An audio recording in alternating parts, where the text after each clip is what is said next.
Hello students, how are you. सब अच्छे हो ना? अच्छे से पढ़ाई कर रहे हो ना सब लोग? बोर्ड के एग्ज़ाम की तैयारी तो अभी से ही आपको करनी होगी, इसीलिए जो जो भेजा जाता है अभी से तैयारी कर लेना। हिंदी में हमने 7th चैप्टर कंप्लीट कर लिए। आज हम 8th चैप्टर लेंगे जिसका नाम है सुधा मूर्ति। ये रियल स्टोरी है और इस स्टोरी से हमें बहुत कुछ सीखने को मिलेगा। स्पेशली लेडी के लिए, महिलाओं के लिए बहुत ही मार्गदर्शक स्टोरी है। तो स्टूडेंट्स सबको अच्छे से इसकी सीख ग्रहण करनी है। और इसके लेखक नहीं है, ये संकलित है। सबसे पहले थोड़ा हम आगे ये सुधा मूर्ति के बारे में थोड़ा पढ़ते हैं, लेसन के बारे में पढ़ेंगे, उसके बाद हम लेसन स्टार्ट करेंगे। सुधा मूर्ति महिलाओं के लिए प्रेरणा मूर्ति है। सुधा मूर्ति एक लेडी का नाम है, वो महिला के लिए प्रेरणादायक। उसके जीवन से महिलाओं को प्रेरणा लेनी चाहिए। इस पाठ में सुधा मूर्ति ने यह सिद्ध करने का प्रयास किया है कि स्त्रियों के लिए कोई कार्य असंभव नहीं है। कि स्त्रियों के लिए कुछ भी कार्य इम्पॉसिबल नहीं है।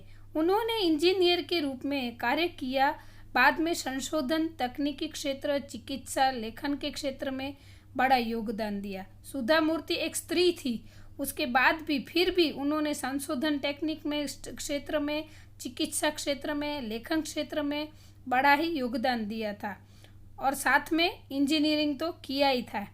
महिला सशक्तिकरण के क्षेत्र में आपका योगदान महत्वपूर्ण है। मतलब महिलाओं के लिए उन्होंने बहुत सारे कार्य किए, बहुत सारी प्रवृत्तियां की। और महिलाओं को आगे बढ़ाने के लिए बहुत कुछ किया उन्होंने अपनी लाइफ में, जो इसीलिए सबके लिए वो प्रेरणा बन गई। इस पाठ में स्त्रियों के लिए कार्य क्षेत्रों में की कोई सीमा नहीं है तथा वे हर कार्य में कुशलता प्राप्त कर सकती है, इस बात पर ज़्यादा जोर दिया है। इस कृति का यह संदेश है कि जाति और लिंग के बीच कोई भेदभाव न रखा जाए। इस पाठ में स्त्रियों के लिए कार्य क्षेत्र की कोई सीमा मतलब लिमिट नहीं है कि लेडी है वो इतना ही काम कर सकती है। वो एक कोई सीमा नहीं है और हर कार्य में वो कुशलता प्राप्त कर सकती है। हम देखते हैं कि आज हर एक क्षेत्र में लेडी आगे है। इस बात पर ज़्यादा जोर दिया गया है। इस कृति का यह संदेश है कि जाति और लिंग के बीच कोई भेदभाव न रखा जाए। मतलब इस लेसन में से हमें ये संदेश मिलता है कि स्त्री पुरुष का भेदभाव होना नहीं चाहिए। तो चलो हम आगे लेसन पढ़ेंगे। अप्रैल 1974 की बात है। बेंगलुरु में गर्मी पड़ने लगी थी। भारतीय विज्ञान संस्थान के परिसर में गुलमोहर के बड़े बड़े वृक्ष लाल रंग का फूलों से लदे झूम रहे थे। अप्रैल 1974 की बात है। बेंगलुरु में गर्मी पर लग रही थी और भारतीय विज्ञान संस्था के जो परिसर यानी कि मैदान था, ग्राउंड था, उसमें गुलमोहर के बड़े बड़े वृक्ष लाल रंग के फूलों के साथ झूम रहे थे फूल। उसमें कंप्यूटर विज्ञान की कक्षा समाप्त कर एक छात्रा हॉस्टल की ओर जा रही थी। उसकी दृष्टि नोटिस बोर्ड पर लगे एक विज्ञापन पर पड़ी। कंप्यूटर विज्ञान की कक्षा यानी कि पीरियड खत्म होकर एक लड़की वो हॉस्टल की ओर जा रही थी और उसकी नज़र अचानक नोटिस बोर्ड के ऊपर जो विज्ञापन था यानी कि एडवर्टाइजमेंट थी उस पर पड़ी। विज्ञापन यानी कि एडवर्टाइज। यह विज्ञापन प्रसिद्ध ऑटोमोबाइल कंपनी यानी कि टेल्को मतलब कि टाटा की ओर से नौकरी के इच्छुक के लिए था। वो एडवर्टाइज किसकी थी? तो विज्ञापन यानी कि एडवर्टाइज फेमस ऑटोमोबाइल कंपनी थी टेल्को यानी कि टाटा की जो कंपनी थी उसकी ओर से ऐसा था कि जिसको नौकरी की इच्छा हो वो इसमें एप्लीकेशन कर सकता है। कंपनी का योग्य और परिश्रमी इंजीनियरों की आवश्यकता थी। कंपनी उस टाइम कंपनी को एक लायक और मेहनती इंजीनियरों की जरूरत थी, आवश्यकता थी यानी कि जरूरत थी। चौंकाने वाली बात थी छोटे अक्षरों में लिखी अंतिम पंक्ति, महिला उम्मीदवार आवेदन न भेजे। इन सब ये पूरी विज्ञापन था, उसके नीचे लास्ट में लिखा था कि जो महिला उम्मीदवार है वो आवेदन न मतलब लेडीज़ के लिए एप्लीकेशन, लेडीज़ को एप्लीकेशन नहीं करनी है, ऐसे। उसने एक बार नहीं 2 बार पढ़ा। किसने? तो ये जो लड़की विज्ञान की कक्षा समाप्त करके हॉस्टल में जा रही थी, उसने उस लाइन को एक बार नहीं 2 बार पढ़ा। हाँ, यही तो लिखा था। उसे नौकरी की कोई आवश्यकता नहीं थी, क्योंकि उसे विदेश में स्नातकोत्तर परीक्षा के बाद रिसर्च की डिग्री के लिए छात्रवृत्ति मिलने की पेशकश हो चुकी थी। उसने ये लाइन 2 बार पढ़ी, तो लिखा तो वही था, लेकिन उस लड़की को कोई नौकरी की ज़रूरत नहीं थी, क्योंकि उसे विदेश में स्नातकोत्तर यानी कि ग्रेजुएशन की परीक्षा के बाद जो रिसर्च डिग्री के लिए उसने अप्लाई किया था, तो उसमें उसने क्या बोलते हैं, स्कॉलरशिप के लिए, छात्रवृत्ति यानी कि स्कॉलरशिप के लिए एप्लीकेशन की थी। वो एप्लीकेशन उसकी पास हो गई थी, पेशकश हो चुकी थी, यानी कि उसने जो अप्लाई की थी वो पास हो गई थी, और वह स्वयं भी विदेश जाकर उच्च शिक्षा प्राप्त करना चाहती थी। उसने सोचा था कि मेरी स्कॉलरशिप मुझे मिल जाएगी तो मैं और ज़्यादा पढ़ाई के लिए विदेश जाऊंगी। परंतु यहाँ यह भेदभाव, स्त्री पुरुष में इतनी असमानता बात उसे कुछ बची नहीं।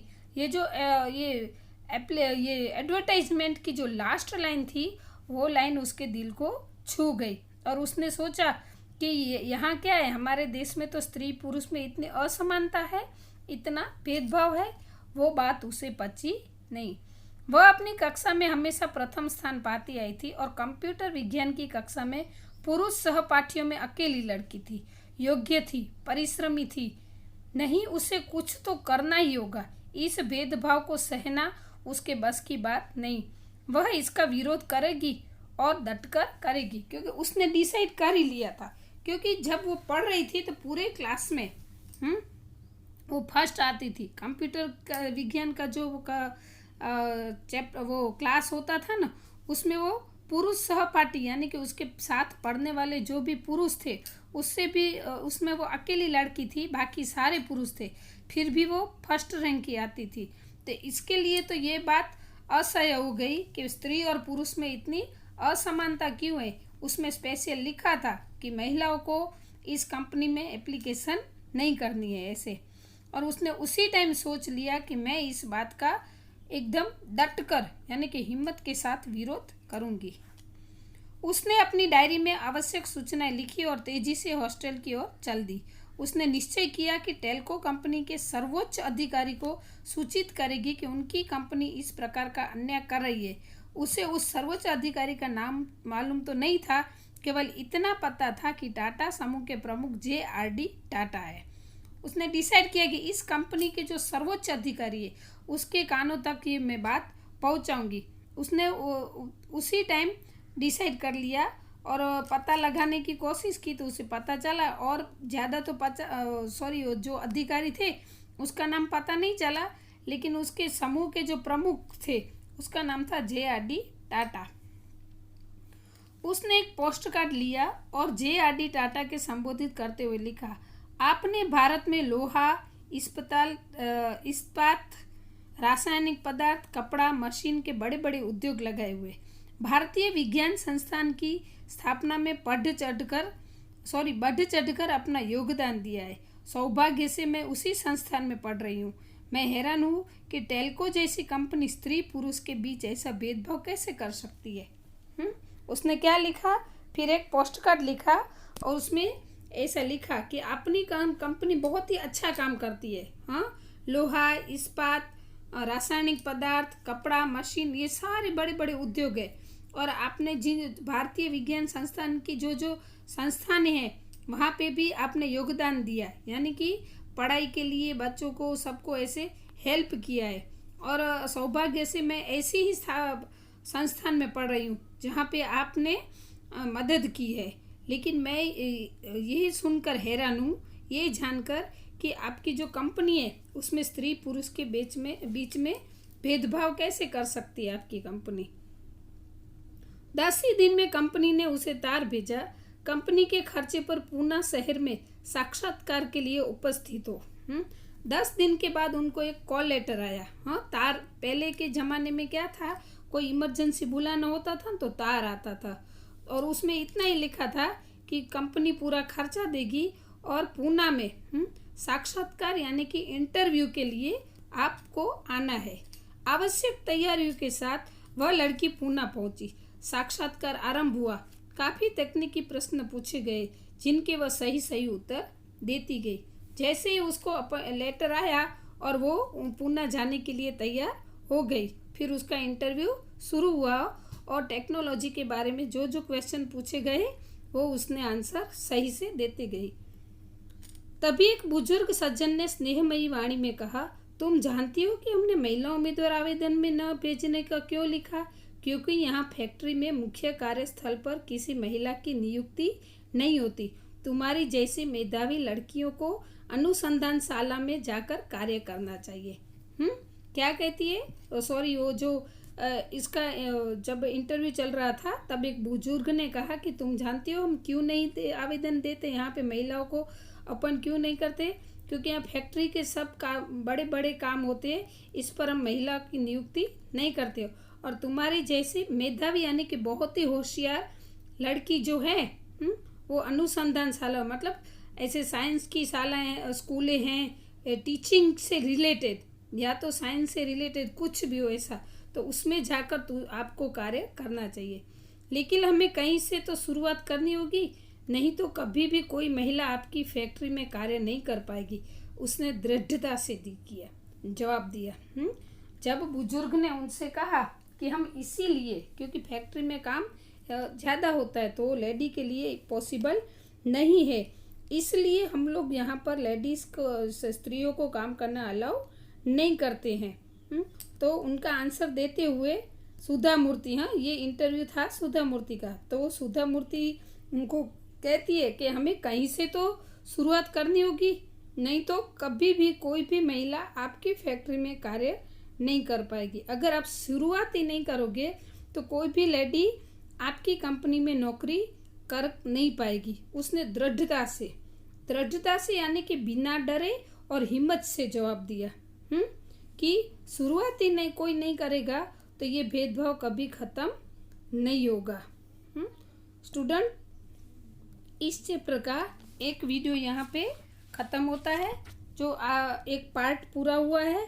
अभी जो नेक्स्ट पार्ट है वो हम नेक्स्ट वीडियो में देखेंगे। अस्तु।